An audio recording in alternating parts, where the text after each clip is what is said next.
On July 16, 2019, Deborah Hamill, a 65-year-old grandmother, was stopped by Officer Massini from the Cashin Police Department.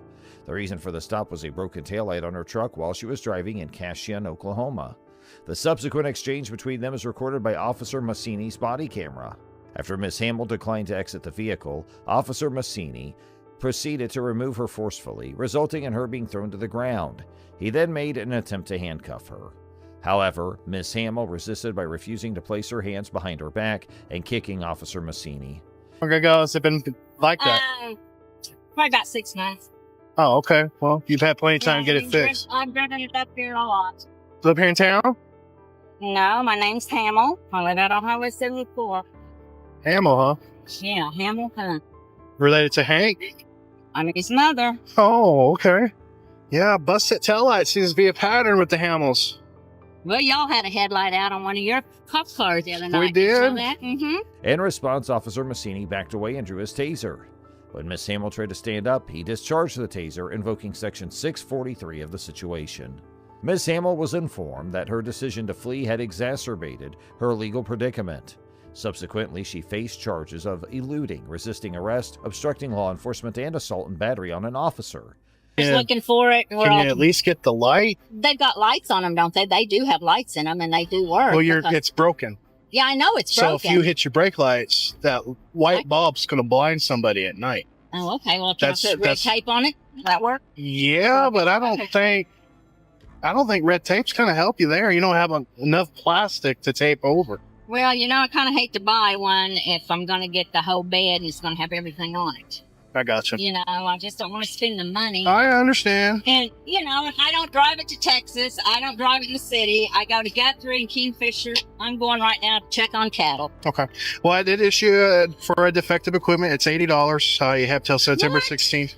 In this scenario, it is evident that at least one of Ms. Hamill's kicks connected with Officer Massini's leg, an action that a court would likely categorize as both an assault and a battery resulting in harm. Following her arrest, Ms. Hamill declined medical attention but was taken to the ER for assessment before being sent to jail. Court records reveal that she was charged with assault and battery on a police officer, resisting arrest, obstructing law enforcement, and operating a vehicle with defective equipment. She pleaded guilty to the misdemeanor charges, with a felony charge dropped as part of a plea deal.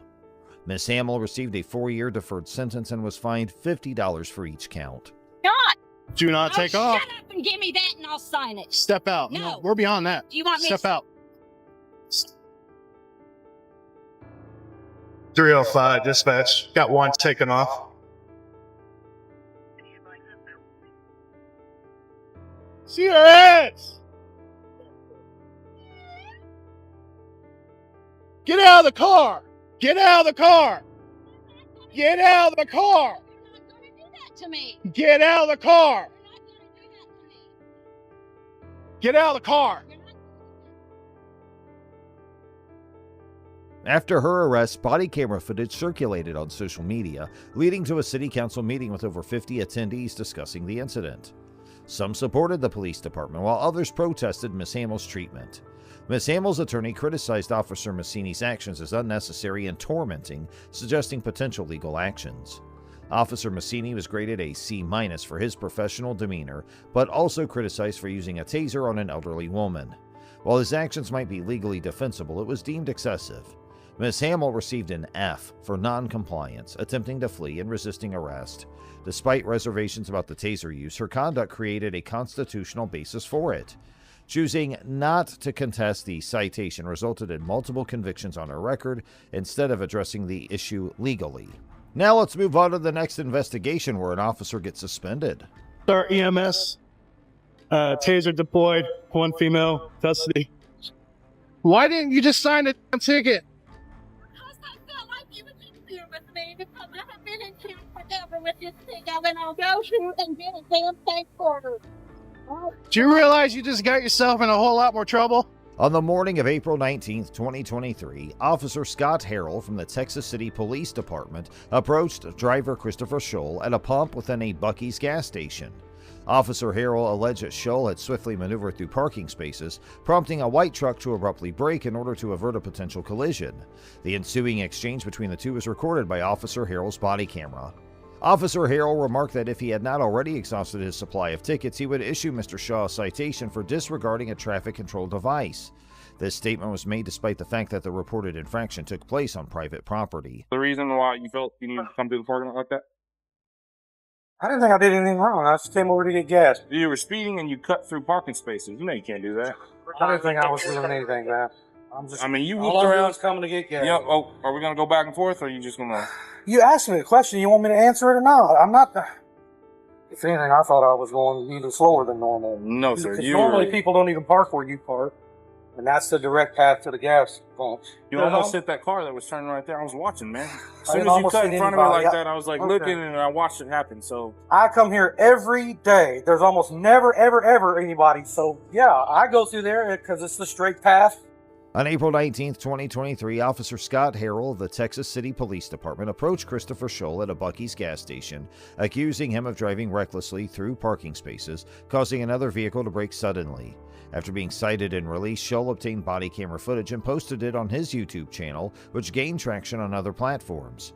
In response to public backlash, Texas City Police Chief Joe Stanton announced an internal investigation by the Office of Professional Standards into Harrell's conduct with the potential for criminal charges. Every day when I come through. okay, look, I'm not gonna write you tickets, but the only reason I'm not writing you tickets is because I'm out of tickets right now. Okay, otherwise you would be receiving a citation. For what? Would be the citation? I'm just curious. Disregarding traffic control device. On private property? Yes. Okay.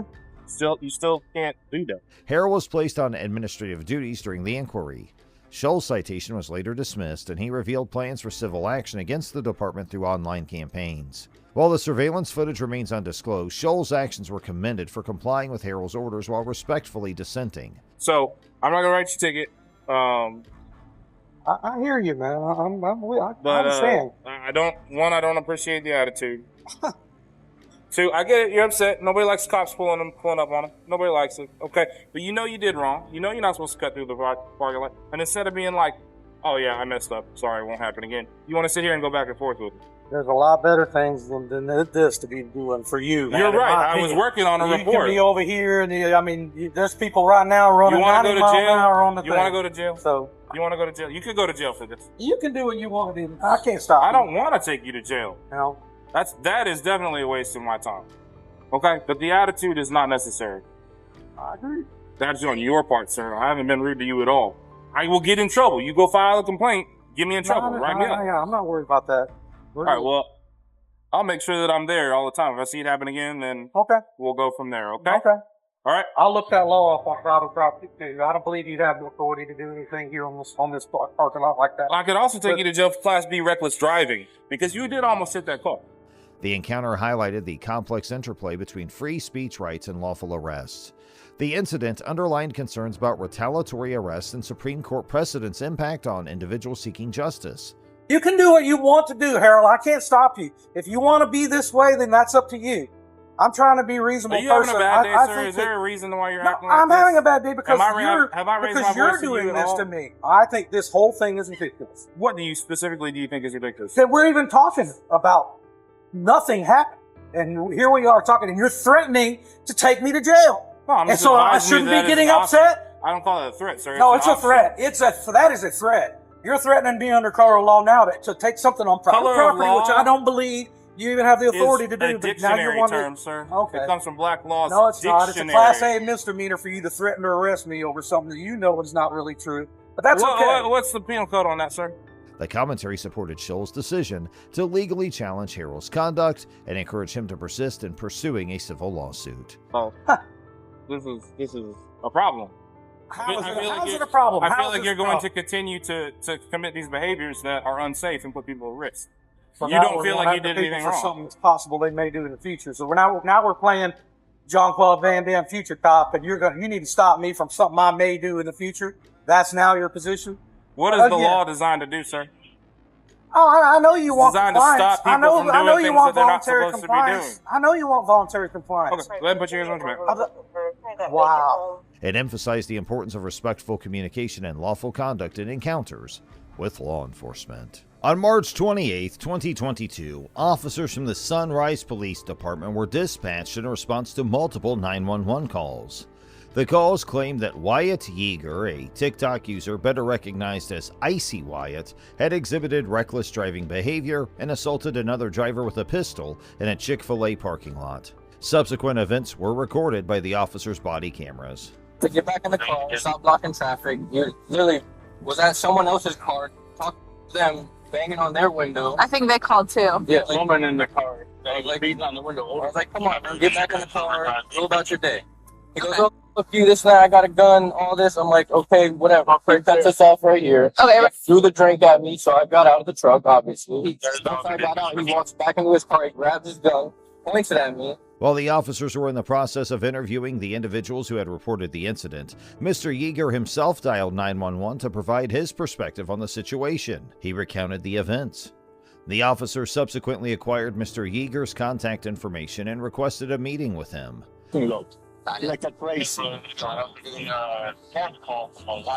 While the officers questioned the alleged victims, Mr. Yeager also called 911 about the situation. I just pulled over because somebody tried to kill me in the car. Okay, tell me exactly what happened. This truck came up and tried to cut me off, so I pulled over to the next lane, and again, he's trying to swerve into my lane and tries to hit the car. So I stopped the vehicle, and he gets right in front of me. They stopped the car right in front of me, dead stop, so that I almost hit them. And they get out of the car like they're ready to fight. And then I had 4 guys jump out the car and say, Did they hurt you, sir? They did not hurt me because I had a gun. No. Okay, and did you put the gun back in the case, or you still have it in your hand? I just opened the glove box and I said, do you guys really want to with me right now? However, Mr. Yeager declined to meet unless he had legal representation present. Eventually, the officers located Mr. Yeager as he was departing from his residence. Approaching the scene with their firearms drawn, they instructed him put the car in park. Mr. Yeager asserted that during his arrest, the officers neglected to inform him of his Miranda rights. Put the car in park. Let's go. Put it in park. All right. Put both your hands out the window. Put your hands out the window. I don't know who I am. Nope. Get out of the car. Keep your hands up. I can't take your seatbelt off. Take your seatbelt off and get out of the car. Do it now. Lay down on the ground. I know my rights. Get on the ground. Get on the ground. You're gonna get tased. Get on the ground. You're gonna get tased. Get on the ground. Get on the ground. Go. In his defense, Mr. Yeager argued that the officers were not authorized to seize his phone. He further maintained that they would require video evidence to substantiate his arrest, as he possessed multiple witnesses who would vouch for his version of events. Mr. Yeager's girlfriend, Mazing Usher, who is also recognized by the online alias More Amazing, asserted that Mr. Yeager's action of pistol whipping the other driver was undertaken as an act of self-defense against an imminent attack, given the situation at hand. Situation that nobody helped him with. I guess he called someone. He called 911 and then he went all the way back here instead of meeting with us. Yes, he came home after being attacked by 2 hillbilly crazy people in a truck. But he pistol whipped them over the top of their head. Because they attacked him. On March 31st, 2022, Mr. Yeager posted on Twitter alleging that the Sunrise County Police and Broward County Ambulance had ambushed him in his neighborhood. He claimed they arrived at his house after he had sought help for a road rage incident earlier that day using force at gunpoint. He also stated he didn't assault a police officer, but that his phone was forcibly taken from him, leading to accusations of battery. Well, if they got pistol whipped with a gun, then they're victims. Okay. Yes, we are going to. And he's a victim of being attacked while driving. They were speeding in front of him. So you guys not aware of the full story? We heard that there was some kind of a road rage incident that started it, but I was aware that multiple people hung up on his call when trying to call for assistance from these crazy drivers. I called him myself, actually. Oh yeah, we heard you on the phone trying to find his home to just show up. Wonderful. Well, to talk to him about what happened. Okay. So I'll just follow you guys and see you there. Thank you. Mr. Yeager shared TikTok videos about the incident, but his account has been removed since. In an overall assessment of the Sunrise officers' actions, they receive a C+ grade. While some officers acted professionally, others engaged in antagonistic dialogue. Excessive force was used in some instances, causing injuries to Mr. Yeager. The motivations behind some actions seemed retaliatory due to his conduct. The officers also failed to administer Miranda warnings before questioning Mr. Yeager, potentially affecting the admissibility of his statements in court. On the other hand, Mr. Yeager is criticized for his disrespectful behavior during the encounter and for not utilizing his right to remain silent. While video evidence of the alleged altercation is lacking, footage showed Mr. Yeager driving recklessly. Despite his changing statements and delayed 911 calls, there may be some merit to the allegations against him in the road rage incident, given various factors. Now here's the next investigation. Police officers sure are law enforcement officials who are tasked with maintaining public order, protecting individuals and property, and preventing and investigating crime. However, there have been instances where police officers have abused their power, used excessive force, and violated people's rights, particularly those from marginalized communities. Oh, somebody help me. These actions can lead to distrust and fear of law enforcement, exacerbating already strained relationships between the police and the communities they serve. But can they exploit such power? What are the legal penalties if they do so? And if the police abuse his here power, would they be treated differently? Stick around as we take a closer look at two of the most brutal cases that could make us think of cops as judicial pillars twice. Our first case kicks off with Sergeant Mario Cardona versus Daniel Garza. Daniel Garza was helpless after being thrown and pinned to the ground. Officer Mario Cardona, who Garza had known for years, was on the verge of breaking his wrist. Garza recalled, "I was trying to be a man and trying to hold in the pain, but man, that wrist lock hurts." He's just bending it and bending it. But what compelled Cardona to go so far? It turns out that his actions were motivated by rage toward Garza, whom he accuses of attempting to kidnap his stepdaughter. Are cops bestowed such authority? Seems that the two men had quite the history, with Garza having previously dated Cardona's stepdaughter, Naomi Villanueva. The relationship had hit rock bottom, with Villanueva moving out of her parents' house to live with a friend. In May 2015, Garza allegedly took Villanueva without her consent from her friend's house and brought her to her parents' house in Whittier, where Cardona lived across the street.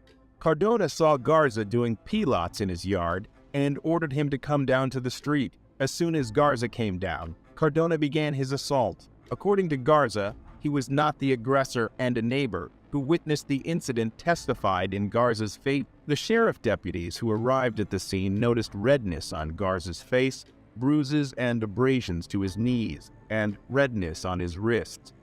Garza filed a complaint against Cardona, which led to a federal lawsuit against Cardona, Chief Beck, and the city of Los Angeles. Garza alleged false arrest, unreasonable search and seizure, excessive force, assault and battery, negligence, and intentional infliction of emotional distress. A video of the incident filmed by one of Garza's neighbors was also presented at the trial. They had made up a story of what had happened to make him look like a hero and me look like a criminal, says Daniel Garza. The U.S. District Judge Stephen V. Wilson presided over the hearing where the former deputy city attorney, Michael Amarian, spoke in defense of the city. The jury found Cardona to be acting with malice as an off-duty officer, and on June 26, 2017, they ordered him to pay Garza $210,000 in damages. On top of that, the court added another $664,000 in attorney's fees and $26,000 for post-trial costs. The city of Law refused to take responsibility for Cardona's actions and even refused to indemnify the officer, forcing him to pay for the charges out of his pocket. Jim DeSimone, Garza's attorney, claims, "This is the problem with the left. This is why people are out on the street." The case is a clear example of police officers using excessive force against individuals and getting away with it. In this case, however, Garza was able to stand up to the authorities who violated his rights, and he was able to win his lawsuit against Cardona. The jury's decision to find Cardona guilty of acting with malice sends a strong message that law enforcement officers cannot get away with using excessive force against citizens. It is worth noting that this case also highlights the importance of civilians being aware of their rights and standing up to law enforcement officers when they feel their rights have been violated. Garza's decision to file a complaint and a lawsuit against Cardona shows that individuals can take action against police brutality and excessive force. As more and more people become aware of their rights and are willing to take action, law enforcement officers will be held accountable for their actions, and if you sue a cop in LAA for excessive force, you are in for a wild ride. However, Garza's decision to stand up to Cardona and the authorities who violated his rights resulted in a victory for him, sending a strong message that law enforcement officers cannot get away with using excessive force against citizens. The case of Harold Hill is just a perfect example of how our justice system can go wrong. From a gruesome rape and murder to a wrongful conviction, this case definitely ticks all the boxes. So, what underwent? First off, we have the detectives who were assigned to the case, Kenneth Bordeaux and John Halloran, the so-called beacons of justice. They were the ones who got the confession out of Peter Williams, who was later found to be in jail at the time of the crime. So, how did they churn out a false confession of someone who wasn't even there? Hill's confession is also questionable, as he claims that he was physically and mentally abused until he confessed to crimes he didn't commit. Is this the kind of behavior we expect from our law enforcement officers? Moving on to the trial itself. Hill was only 16 years old when the crime was committed, but was tried as an adult at the age of 31. This is an interesting move from the prosecution, considering that neither of the defendants had a criminal record prior to the incident. The jury found Hill and Young guilty of murder, and they were sentenced to life without parole. But 13 long years later, DNA tests revealed that the hair found at the crime scene and the cellular materials under Kathy Morgan's fingernails didn't match either of the defendants. Think of the agony Hill went through for something he didn't do. What made Hill hold on to his life is still astonishing. Despite this evidence, the prosecutors disputed the findings, suggesting that the hairs were unrelated to the crime and that the cellular material could have come from sweat or drool left over by the recovery team. It's shocking that the prosecutors were so stubborn, even in the face of such clear evidence. Harold and Young were eventually released from prison, but tragedy struck when Young was killed in a hit and run incident. Hill, however, filed a complaint against the city of Chicago, the police, and the two detectives involved in the case, accusing them of forcing a confession and violating his civil rights. The case was settled for $1.25 million, with Hill receiving $500,000 and the rest going to attorney's fees. It's surprising that the detectives were only asked to pay a measly $7,500 each for their part in this whole debacle. Do you think that is bad? Wait till you hear this. It's also worth noting that Hill was later convicted again for an unrelated armed robbery charge and is currently serving 27 years in prison. But despite this, it's clear that the justice system failed Harold Hill in the past. This case highlights the importance of reforming our justice system to ensure that wrongful convictions don't occur, and that those who abuse their power are held accountable. The case of Harold Hill is a tragedy of errors, starting from the investigation to the trial and subsequent conviction. Being wrongfully imprisoned for 13 years, Hill was not awarded a chance to conform to life outside because he was turned into a criminal by the system. The system absolutely messed the hell out of him, and the cops only paid $7,500 each. When cops do what they did, they need to be locked away for at least as long as the victims they put in jail. What do you think of these cases? Which do you think is most unfair? Sound off in the comments below and make sure to let us know if we missed out on anything. While you are at it, make sure to hit that subscribe and leave a like to never miss an update from us